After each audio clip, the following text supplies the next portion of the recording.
ఖమ్మం జిల్లా కల్లూరులో IDC chairman మువ్వా విజయబాబు సుడిగాలి పర్యటన చేపట్టారు.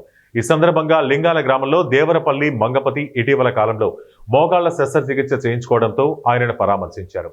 ఈ సందర్భంగా ఆయన మీడియాతో మాట్లాడుతూ జిల్లాలో ప్రతి ఎకరానికి నీళ్లందించి రైతులను ఆదుకోవటమే రాష్ట్ర ప్రభుత్వం యొక్క లక్ష్యమని ఇరిగేషన్ డెవలప్మెంట్ కార్పొరేషన్ చైర్మన్ మువ్వా విజయబాబు అన్నారు. ఈ ప్రభుత్వం రైతాంగానికి పెద్దపీట వేస్తుందని, రైతాంగానికి సాగునీరు అందించే దిశగా సీతారామ ప్రాజెక్టు ద్వారా సాగునీరు అందించే కార్యక్రమం చేపట్టడం జరిగిందన్నారు. సహాయం అందించడం జరిగింది.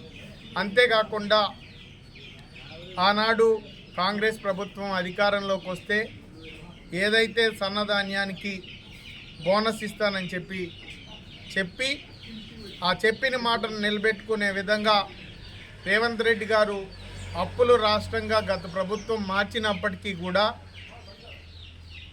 ప్రభుత్వ ధనాన్ని ఎక్కడా దుర్వినియోగం చేయకుండా ఈరోజు రైతాంగానికి కూడా బోనస్ ఇచ్చే కార్యక్రమాన్ని తీసుకున్నాం. అదృష్టం ఈరోజు సీజన్ స్టార్ట్ అవడంతోనే ఖమ్మం జిల్లాలో నుంచే ఈ మాన్సూన్ స్టార్ట్ అయ్యి ఎక్కువ వర్షపాతం ఖమ్మం జిల్లాలో నమోదైంది. ఇక్కడ రైతాంగం అంతా కూడా వరి నాట్లు ముమ్మరంగా వేసే పనిలో ఉన్నారు. రాబోయే రోజుల్లో కూడా రాష్ట్ర ప్రభుత్వం ముఖ్యమంత్రి రేవంత్ రెడ్డి గారు రైతులను ఆదుకునే దిశగా రైతాంగానికి సాగునీరు అందించే దిశలో సీతారామ ప్రాజెక్టు కూడా ఈరోజు పెండింగ్లో ఉన్న ప్రాజెక్టు గత ప్రభుత్వం బిల్లులు చెల్లించ